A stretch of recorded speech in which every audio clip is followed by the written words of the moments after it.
lecteurs, amis passants, je vous donne bien le bonjour. Alors cette semaine, je voudrais parler d'un livre que j'ai beaucoup aimé. Encore, vous attendrez la semaine prochaine pour que je vous parle d'un livre que je n'ai pas du tout aimé. Ce livre, c'est Le jour où Anita envoya tout balader.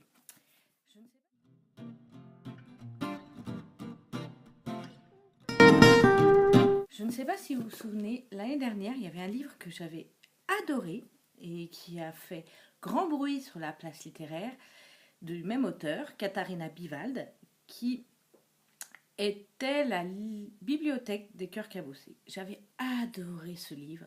C'était sur les livres, alors évidemment sur une bibliothécaire qui débarquait aux États-Unis pour rencontrer une femme qu'elle ne connaissait pas et une vieille dame, et qui, à son arrivée, la vieille dame était morte. Que se passait-il après? Je vous laisse découvrir la bibliothèque des cœurs cabossés. J'avais déjà fait un article sur le sujet sur mon blog. Je vous laisserai le lien dans la barre d'infos. Il suffit de dérouler en tapant dans les mains ou en cliquant dessus. C'est souvent plus efficace.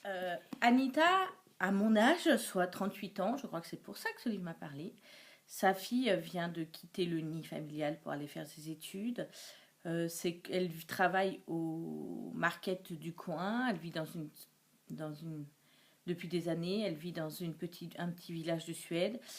Sa mère est sénile et tout à coup, en mettant sa fille dans le train qui part faire ses études, elle est envahie d'un vide intersidéral et la crise de la quarantaine l'envahit. La crise de la quarantaine l'envahit. Donc, elle décide de remplir sa vie et pour cela, elle revient sur la liste des choses qu'elle voulait faire à 20 ans. Et dans cette liste, il y a apprendre à faire de la moto. Elle va rencontrer un moniteur de moto-école et à partir de là, elle décide de changer sa vie. Donc tout va changer. Pourquoi j'ai adoré ce livre? D'abord parce que j'adore l'écriture de Katharina Biwald. Je déteste les auteurs suédois d'habitude. Le vieux qui voulait pas qu'on fête son anniversaire, tout ça, ça m'ennuie prodigieusement. Je trouve que les Suédois ont une espèce de distance avec leur écrit qui est chiant. Enfin, on a l'impression qu'ils racontent l'histoire de quelqu'un d'autre. Il n'y a aucun sentiment, que c'est très froid. Dans les écrits de Katharina Biwald, on a toujours l'impression qu'elle nous parle d'elle. Quand je l'avais interviewée pour la librairie des cœurs cabossés, elle m'avait dit que quand elle avait écrit la librairie des cœurs cabossés, elle n'imaginait pas du tout écrire sur elle. Et que ça l'énervait beaucoup parce que tous ses copains, quand ils avaient lu l'histoire, en disant « Ah là là, tu nous parles de toi, tu nous parles de toi ». Là, je ne sais pas du tout si elle nous parle d'elle, je ne sais pas du tout si elle a traversé la crise de la quarantaine. J'espère la rencontrer au festival de Samor-en-Poche le 18 et le 19 juin prochain. Donc, je lui poserai la question de savoir si, encore une fois, elle nous parle un peu d'elle. Mais en tout cas, les sentiments qu'elle éprouve... il y a forcément un moment, en particulier si vous avez notre âge, c'est-à-dire entre 35 et 40 ans, entre 35 et 45 ans, où vous allez vous y reconnaître sur ce questionnement sur la vie. Qu'est-ce que j'ai fait de ma vie? Est-ce que je suis en paix avec mes parents? Est-ce qu'il n'y a pas un moment où on ne peut pas pardonner aussi? La relation avec nos enfants, le rapport on a à la mort, à l'amour. Bref, quand on a 40 ans, toutes ces questions se posent et on fait un plan là, sur cette moitié de vie. Et en fait... derrière cette histoire un peu genre à l'eau de rose, genre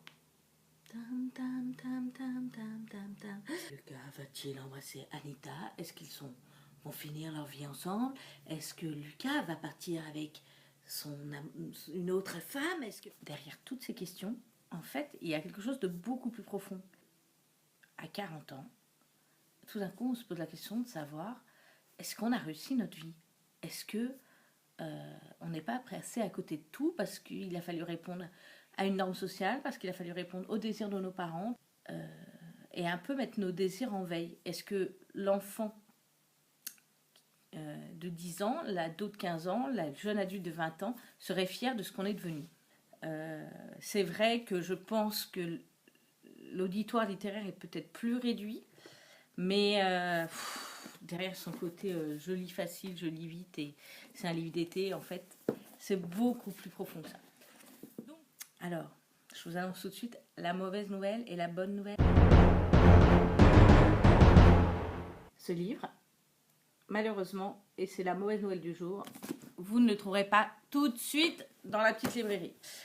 Et la bonne nouvelle, c'est parce que je compte le faire dédicacer par Katharina Bivald elle-même le 16 et le 18 et 19 juin au Salon de Saint-Maur pour les gens qui désiraient le prendre à la petite librairie. Je suis gentille, hein? Vous pouvez m'en remercier. Donc il y a plusieurs livres en attente que je vais emmener. Il y a le W3, les deux, le tome 1 et le tome 2, puisque je viens de commander le tome 2. Il y a comme ça, je sais plus. Ah, il y a un Franck Tilliez aussi que je compte emmener. Donc sans doute des livres que je vais aussi acheter sur place. Donc vous pourrez trouver de temps en temps des livres dédicacés dans la petite librairie et que vous pourrez garder pour vous. Voilà. Et puis vous n'hésitez pas à me laisser des coms, à partager cette vidéo, à souscrire, à me suivre, à dire que vous aimez, etc. Écoutez les loulous, je vous fais plein de bisous et puis on se retrouve la semaine prochaine. Allez, bye bye.